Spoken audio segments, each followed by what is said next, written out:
What's good, everybody? This is Coach Phil, and welcome to another episode of Deep in the Game. And boy, do we got a good one right here, man. I got the big dog, the PA announcer for the 18-time Grey Cup champions, Adam Gosse. Brother, how you doing, man? If I was having any more fun, man, it'd be illegal. Life is good. Life is good. Would be a little bit better with another ring, you know what I mean? But life is good. Still waiting for June to come around, but that's all right. That's all right. Off season is going to be super spicy. Hey, that's what it's all about, man. How many rings you got now with them? Just one, or? Well, I've only got the one official ring. I've been around this team obviously since my fandom started in '91. Not lost a Grey Cup since. So let's see, 91, 96, 97, 04, 2012, 2017, 22, 8 or 9. What's that? So, I mean, this team doesn't lose championships. Winnipeg has gone to the most Grey Cups, but Toronto, I think, is second. And when they go to the big dance, they come home with the prom queen. I think it's like, what was the records? Like, you guys are like 7-0 recently since the 90s. You guys, yeah. And honestly, one of my favorite CFL teams is that 96, 97 Argo teams with Doug Flutie, Robert Drummond, Pinball. Yeah, come on. O'Shea. They smacked teams around. It was way too much fun. I hope every team gets to experience that, because it's obviously it's like watching a unicorn run through your backyard. It doesn't happen. So, championship teams are one thing, but championship teams where there's virtually no opposition is another thing altogether. And when you watch a team, you're like, oh, this there's no stress. It's never in doubt. Right. It's crazy. And even though the 96 Grey Cup was still a very competitive game against the Eskimos at that time, they just, it's blow for blow. It's like you're going against Muhammad Ali, and it was super fun to watch. Very, very, very, very rare. It's hard to do. It's very rare to even see, like, because you've been a fan for so long. Me coming into the CFL and learning everything about the league, man, I watched the 91 Grey Cup, and I laugh because Matt Dunnigan, shout out to Matt Dunnigan, man. He had one of the greatest. I don't know if it was like the pre-show. They have it all on YouTube, and I'm addicted to watching it. It was like he scored a touchdown, and it was the greatest, like, Oh yeah. I was like, this might be one of my favorite quarterbacks of all time. Just off of he knew exactly what he was doing. he knew exactly what he was doing. See, and that's what I love to hear, man. You've had a long fandom with the Argos, man. But tell us about you, man. Tell us about Adam Gosse, man, the voice, the PA announcer, but also like your backstory. How did all this come about? And let's get into it, man. Talk to us about you. Right on. Well, I'm a little bit of a black sheep when it comes to public address announcing, especially when it comes to the rest of my PA brothers and sisters. The 8 announcers in this league, especially 8 others. I started as an unpaid volunteer in 2002.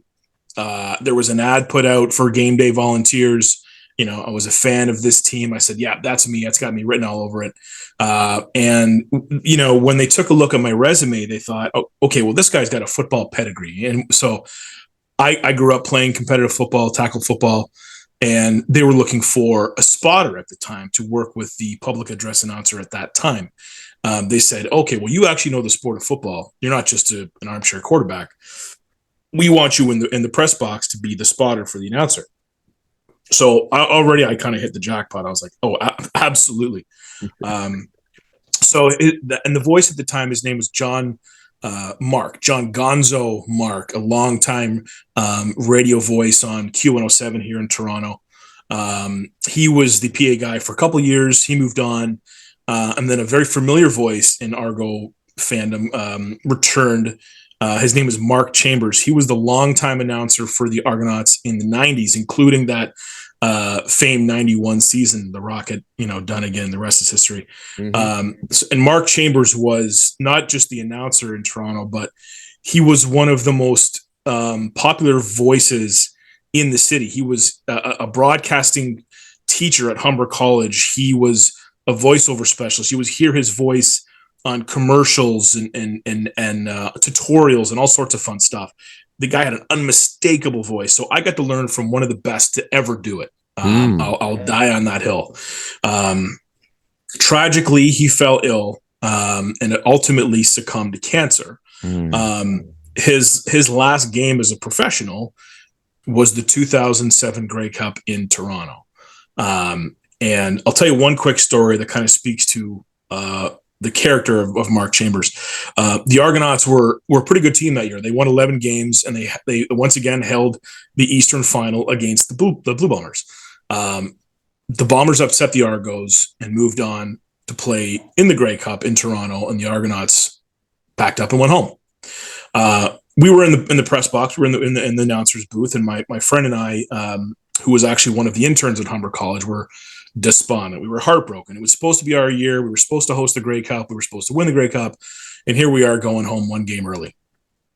Mark Chambers, who's literally dying from this disease, looks at the two of us and says, "Hey guys, we get to host the Grey Cup next week. Like, chin up." And I had never felt smaller in my entire life. Here I am worried about the loss of a football game. This man is dying and he's trying to motivate us. So that's beautiful. He was a good friend of mine, a good friend to a lot of people, very well respected in this community. He passed away in May of 2008. That year, the Argonauts said, "Hey, the big chair is yours if you want it."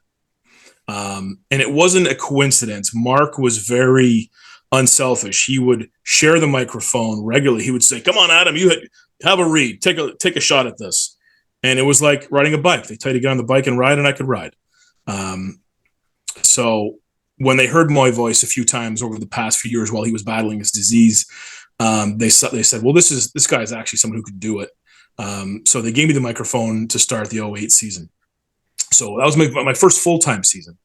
My day job ultimately moved me out to British Columbia, so I had to leave the announcing gig behind.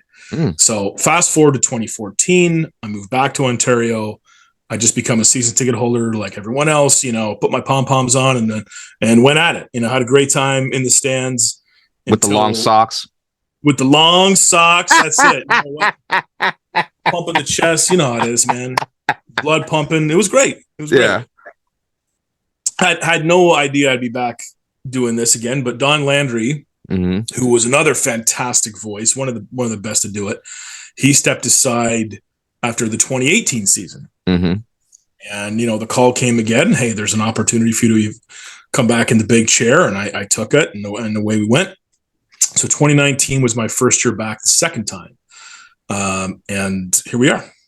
See, man, that's a journey right there to be kind of thrown in there, trial, in the fire every now and then and get that opportunity to do that and learn from one of the best, man. That's a blessing right there in itself. And you grew up Argo fan. Tell me what? Go ahead. Well, that's the difference. And, this is not to take away anything from any of the other 8 public address announcers in this league, because they're among some of the best in sports. I'll tell you that much. But the difference is that I might be the only one who's a true blue fan, a diehard fan through and through. I'll hit all the games. I'll go to Grey Cups. I will champion this league 7 days a week and twice on Sunday. The rest of the crew who does the announcing in the CFL are professional announcers. Right. They're professionally trained. They've got announcing pedigree. A lot of them are radio broadcasters. In fact, most of them are. This is a job that they were born to do. They were born to work on the microphone. They do it for the most part. This is a full-time job for a lot of them. If they're not announcing a sport, they're on the radio, they're on TV, they're in front of a camera. I'm the only one this is not my number one vocation. Right. And whether that counts or not, I think it does. I think, if you want to be successful, number one, hire people with passion. That's right. And that's unapologetically, that's how I try to lead. whenever I go to work every day. So so far it's served me well, and I'm absolutely grateful to do it. See, it's great when you're able to do what you love and you're able to go into work and be like, shit, I'm happy. Let's get it. Even if you had a losing record, like, hey, I'm doing what I love, man, and I can be the voice of this team that I grew up with. And I'm very interested in understanding, man, because me growing up here in Seattle area, being a Seahawks fan, and you see everything from the beginning. Like I remember my first Seahawks game at the Kingdom. We played the Raiders, and seeing the team go through everything it went through to get to our. Don't tell me that was the game. Don't tell me that was Bo Jackson. No. I was born in 94. So it was like 97, 98, or 99, I think. And, okay. And my mama had the ticket. She held on to that ticket forever. And I remember my first Mariners game. We were in the nosebleeds. This is at the Kingdom, so it was a piece of shit, but it was our piece of shit. You know what I'm saying? Right. And I've always been a person that I played the old MLB games, and they had Exhibition Stadium, and I didn't know where it was, but it was cool.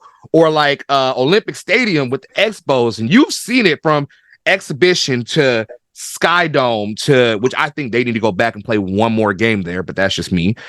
And now BMO. Tell me, where did it start for you? Who was your childhood, I guess, your favorite Argo, and your favorite team, your favorite moment or time with the Argos, man, as a fan? Well, my favorite time, I'll start with my favorite time. My favorite time actually might be very recent. It was 2022. We had a very good season 2 years ago. We weren't a juggernaut that we were in 2023, the years past. We were on the road in a place we've never played in a championship game before, in a building that hasn't been overly friendly to us, against an absolutely world-beating team in the Winnipeg Blue Bombers. I wouldn't say we were happy to be there, but I had made my peace probably for the first time in my time as an Argo fan. I had made my peace with, this may be the year I finally see what it's like for this team to lose a Grey Cup. As we know, that didn't happen. It was a wild and wacky finish. And they won their 18th championship. So that was really special. It was special, obviously, because I was able to celebrate that with my partner, Daniela. Hi, Daniela. She's around here somewhere. She's not immediately here, but I'll tell you, if she walks by, I'll definitely grab her over. Yeah. She's studying hard for hockey, which I'm sure you may have heard about. EWHL. Yeah, she's hard at it. She is grinding. It looks good on her. Mm-hmm. But that was her first Grey Cup. So, for us to experience that together in a building that she was very familiar with. Oh yeah. Against a team that everybody dislikes in that market, was just way too cool. So yeah, it was a lot of fun. And it was the first time that I had been with the organization where they chose to gift me with a big shiny ring. So I was absolutely moved. I was brought to tears when that email came in. And so that would definitely be the best, I would say the best time. What started it all was 1991. It was number 25, Heisman Trophy winner, Raghib Rocket Ismail. That is it. It's on the shelf behind me too. Yes, brother. Sir. You know what's up. Oh yeah. I was, I don't know, was it 14, 15 at the time? Not even 13. I was 13 years old, I think. Anyway, watching him play that season. I was a football. I just started playing minor football around that time. So I was in it. I was watching the Argonauts. What a year to start watching football. Oh yeah. This guy was on every time you turn on the television, it was him. It was him on the 11 o'clock news, the 5 o'clock news. It was him on the weekends. It was commercials. And he was worth every penny. Obviously he was the highest paid player, a pro football player at the time. Yes. And he was electric every time he touched the ball. I bought a jersey, I'm like, this is my guy. I hitched my wagon to this guy, and it was awesome. Even though it was so brief, it was like basically a season and a half. It was enough for me to wrap my arms around this football team. And I'm a fan for life. Obviously Pinball Clemens didn't hurt. Dunnigan didn't hurt. Daryl K. Smith, Mike Campbell, Don Moen, Donnie Wilson, Reggie Pleasant, all those cats from the early 90s. It was amazing. Full circle moment, my guy. I managed back in the 90s that there was much less security. You could kind of meander your way down into the bowels of the dome if you wanted to see your favorite player, and security a lot of the times it kind of looked the other way. So it would be relatively easy just to sneak down and see guys like John Candy, Wayne Gretzky, and some of the players. And I got some autographs from Big John, and I was looking for the Rocket. I had to meet the Rocket. I went down a tunnel and I see two pairs of sneakers sticking out on a stairwell about 50 yards down, away from nobody. And I walk down, and sure enough, it's him. He's by himself. And I said, sheepishly, I said, "Hey, Rocket." I said, "What are you doing?" He says, "I'm waiting for my mom." And I thought, okay, can I hang with you for a minute? He's like, "Yeah, sure, no problem." And I kind of waved my mom and dad and my sister over, and the five of us just kind of hung out for a bit, and we shot the breeze. And I was about 30 feet off the ground, dude. I was like, oh my gosh, I'm hanging with my guy. This guy's my hero. I can't believe this. I got an autograph on the Notre Dame Pro Set Heisman Trophy rookie card. My mom takes out her camera. She's ready to get this photo. I'm going to cherish this photo for the rest of my life. Clicks the button, batteries die. My mom is, and if you know anything about my mom, she lived with this moment for the rest of her life. She felt absolutely terrible that she wasn't able to grab this photo. This year, the Rocket makes his return for the 150th game. So Friday, October the 6th, they all come into town. I was fortunate enough to attend the alumni lunch that day on the Friday afternoon. I finally got my photo. I got to tell the story. I got to shake the man's hand. He's the coolest. And, it was just a nice full circle moment. I told my mom, and she could finally sleep. She could finally relax. I got the photo. It's all good. She's off the hook.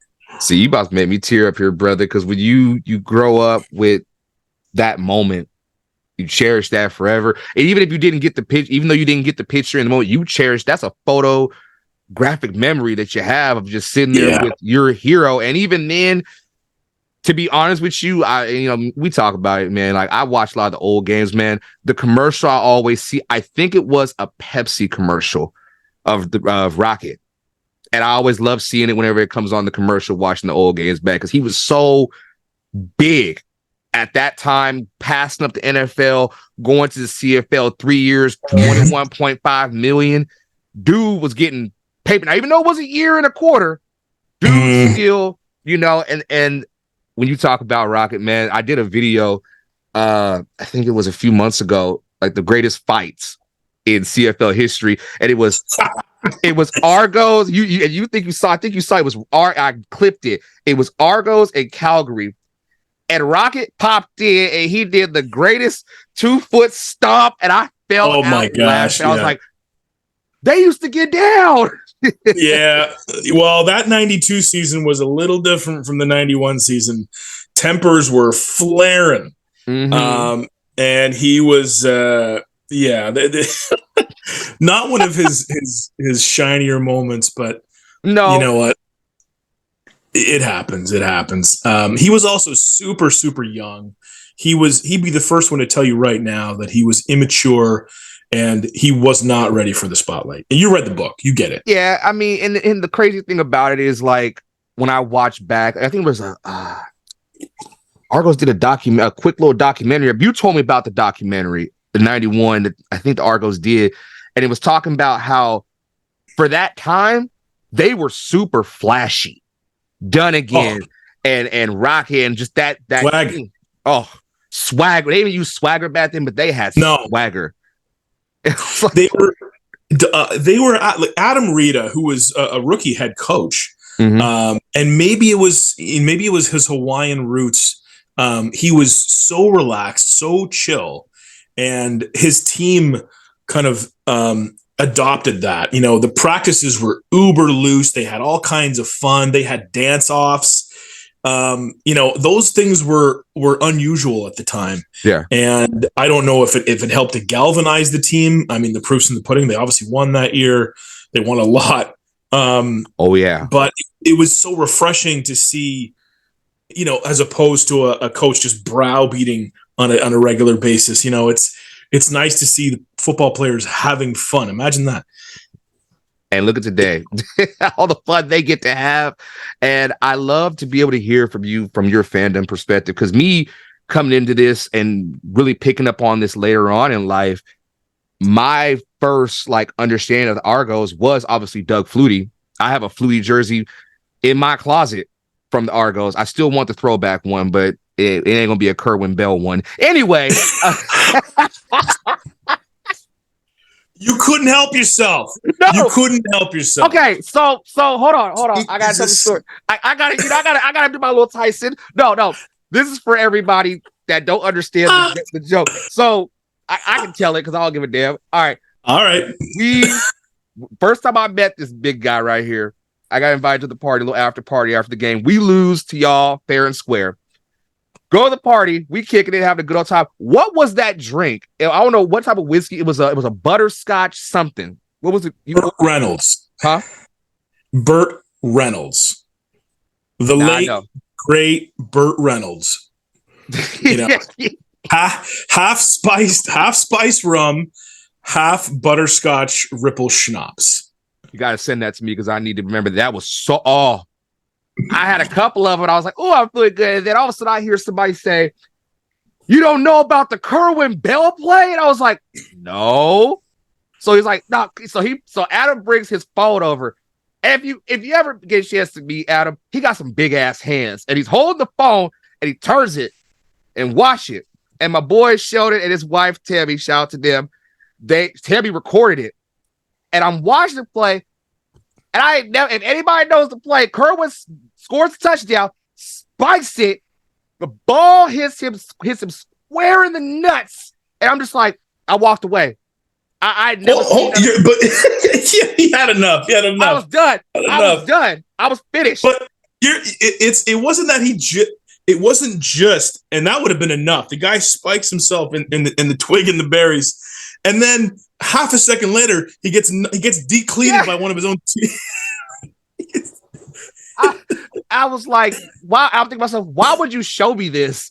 And I had never reacted to it on the show. I'm like, oh my God. But you had to know. You had to know. You're an evil human being. It pains me to do it, but I believe the context was we were rolling through some of the worst bloopers or the worst touchdown celebrations or something. Yeah. And I went, Kerwin Bell. And what about Kerwin Bell? And I went, oh no. I know of Kerwin. And you were surprised I knew who the hell Kerwin Bell was. I did. I'm a football guy. I know this shit. Credit. Credit where credit's due. That's awesome. And I'm like, all right, Kerwin was all right, but then you said no. When you said no, you don't know. Oh. I'm like, nah. Everybody else in the bar knew. And I was like, nah. I hate you so much for that. But my point is, if it's me, coming into CFL stuff later on in life, as I am now, I have to say 96. 97 was cool.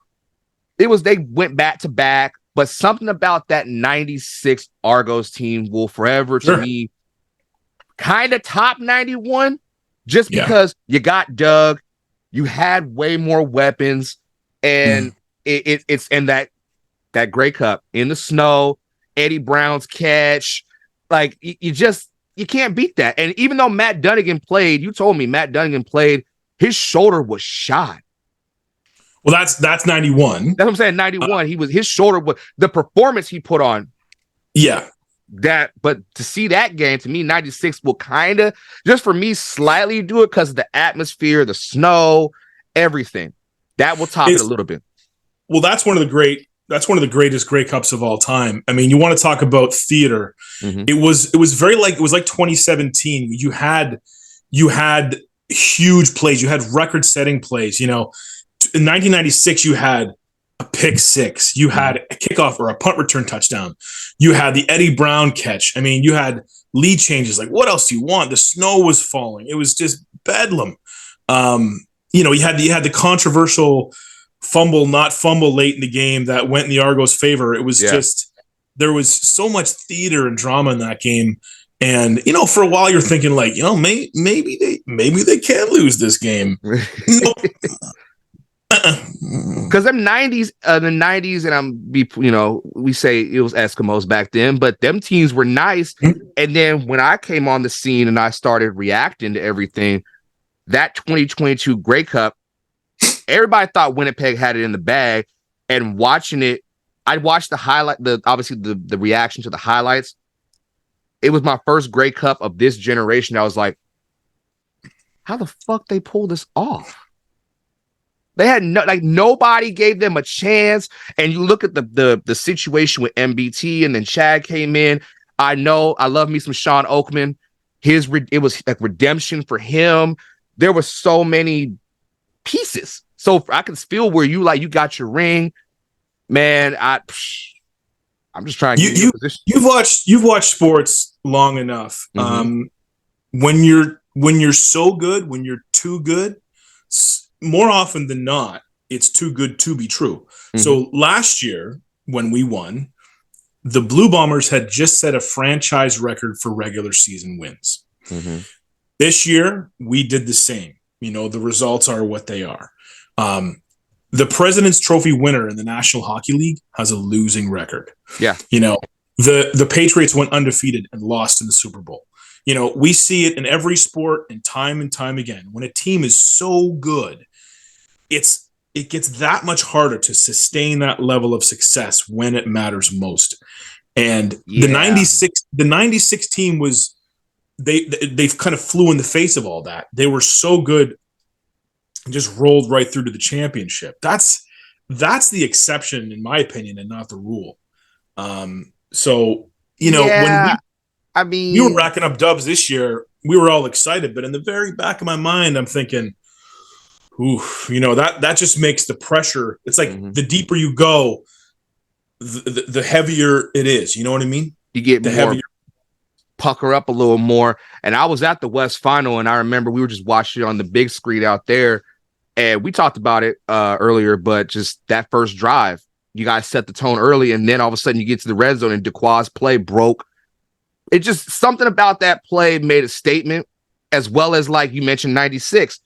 Pinball a kikkoff return, first play of the game. That's how you knew, like, in the Eastern Final. Yeah.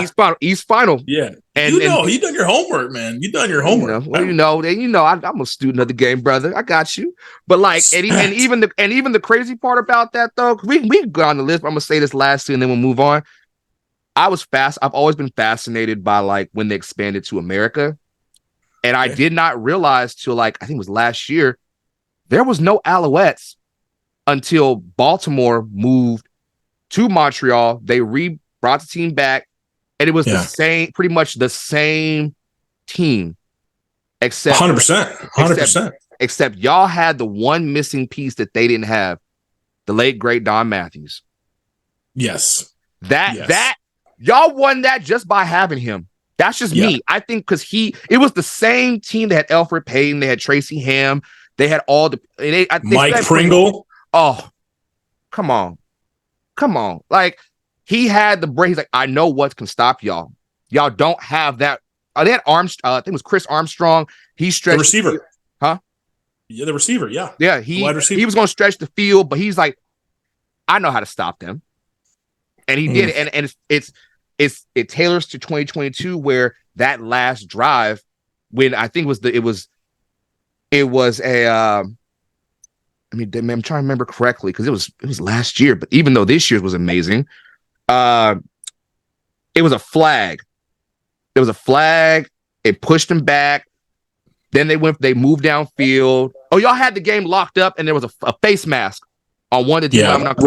Rob Smith got burned for the face mask. Yep. And I was like, they won. And I was like, how the hell you get a face mask, bro? You just had to tackle him, and then the field goal.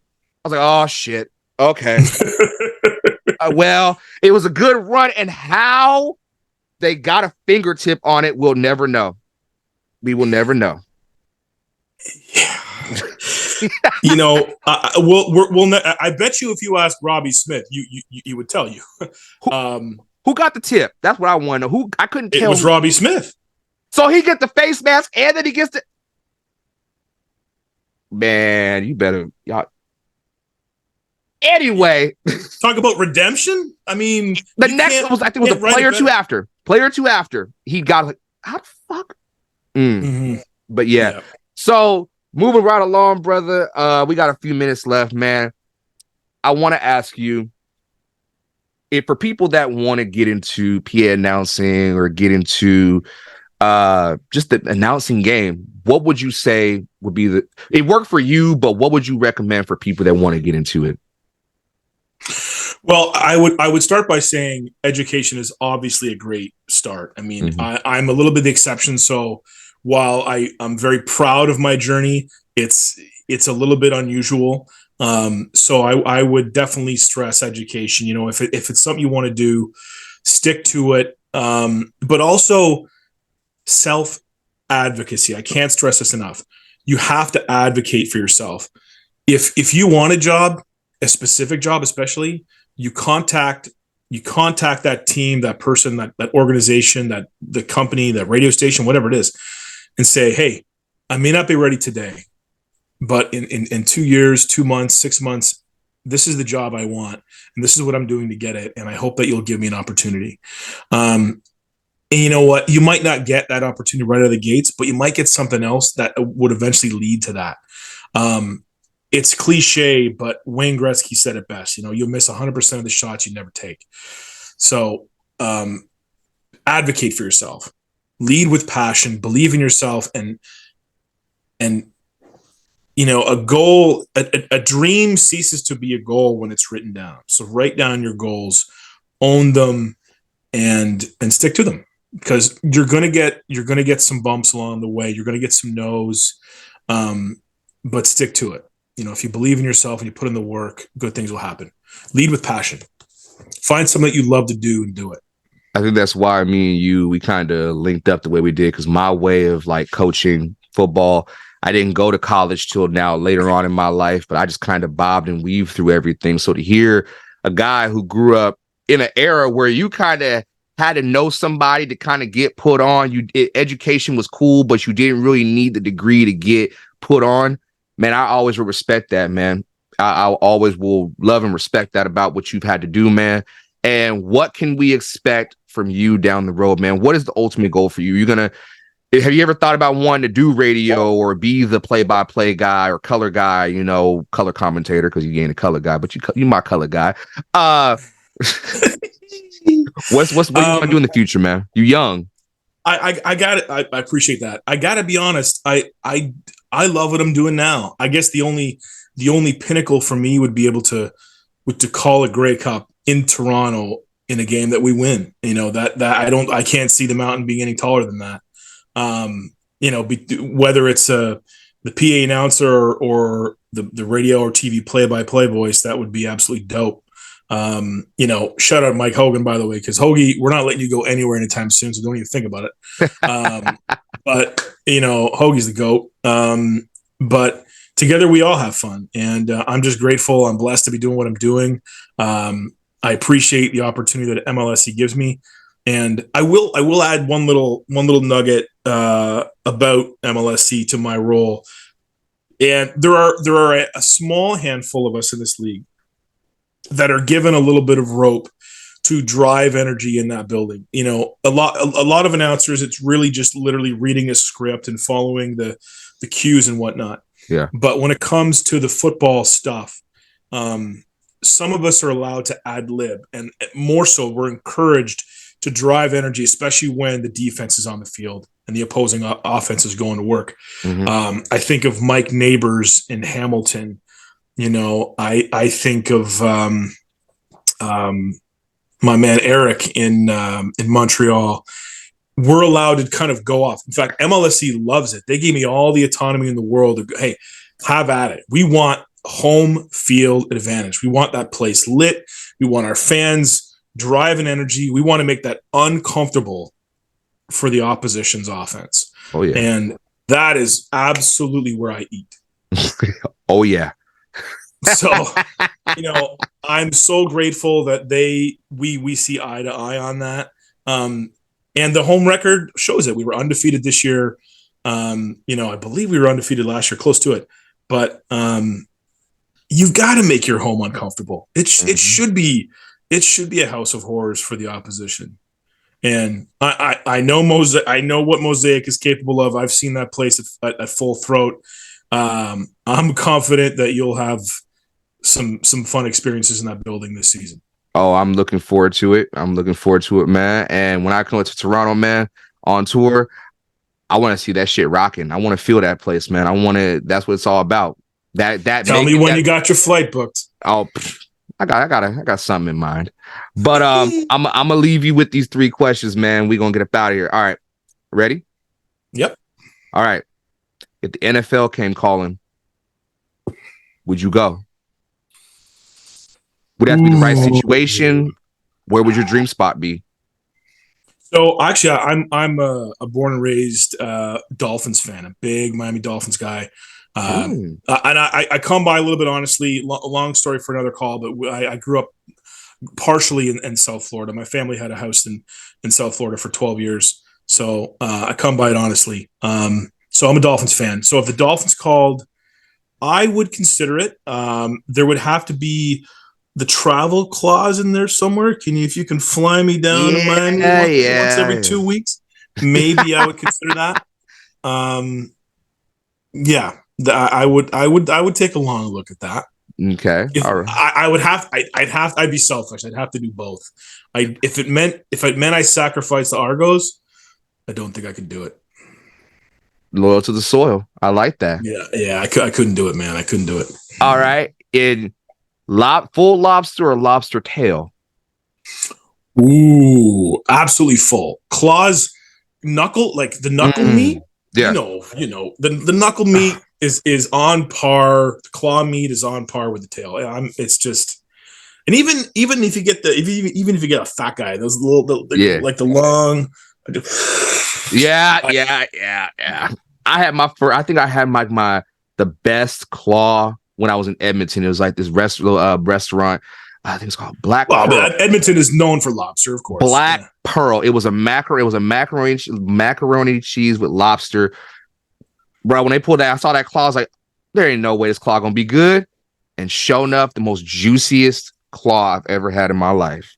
Hold on a second. This year? Yeah, when I went to Edmonton. That was your first lobster?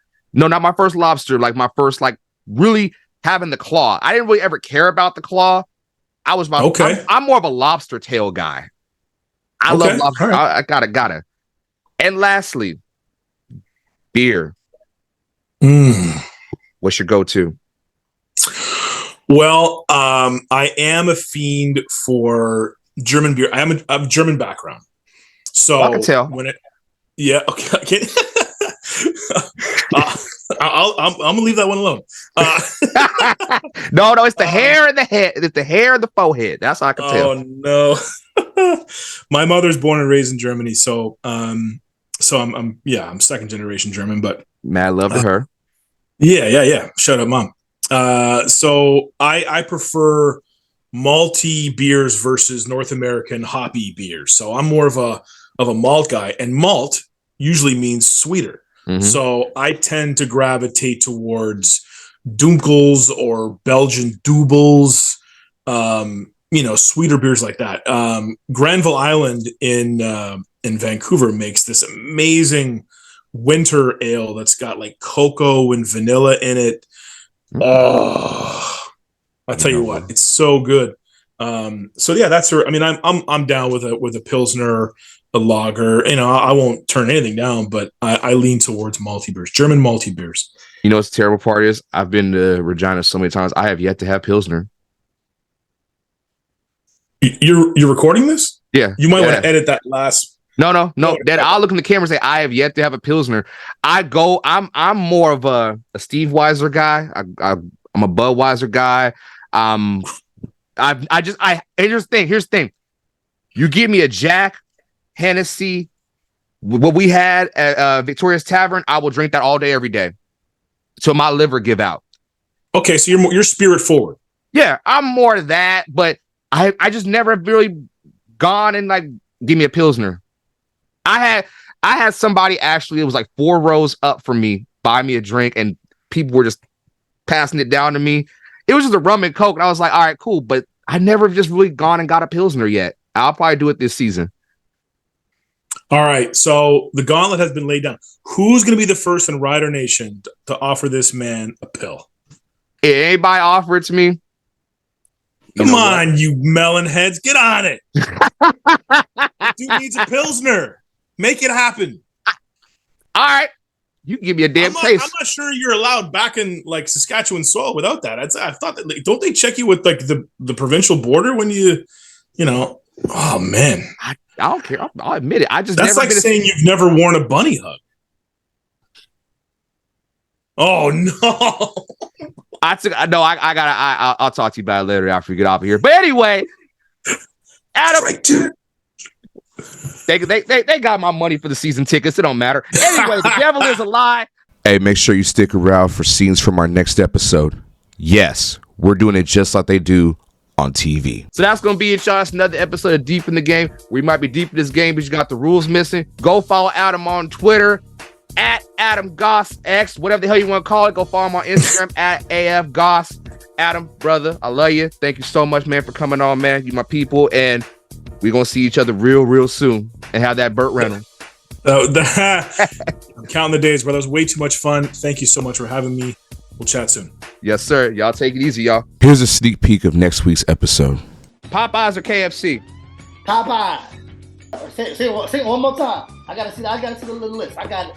Feeling like a cigarette boat. All this water on me. I was in my big truck, my wrist up, get my suck. When I switch my wrist, I switch my car, switch my jump. Every time I hit her, I broke her off and just missed her. I've been counting this paper all day. I'm getting blisters.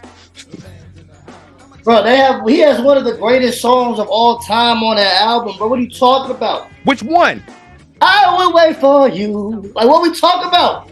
That's the greatest song of all. No. All right, I got one even better. Because I sang with Gino. Now I got to do this one. You telling me you falling out of love with me. Hopefully you find someone to love you better. You better than I did. Come on. Hey, now we talking. Question number 5, brother. Right. I'm gonna make this one a good one for you. All right. Light skins or dark skins? No, I'm just playing. We better start a race war. Appreciate you watching. If you haven't already, make sure you like, comment, and subscribe to the channel and share out the video, and don't miss out on another episode of Deep in the Game. Peace.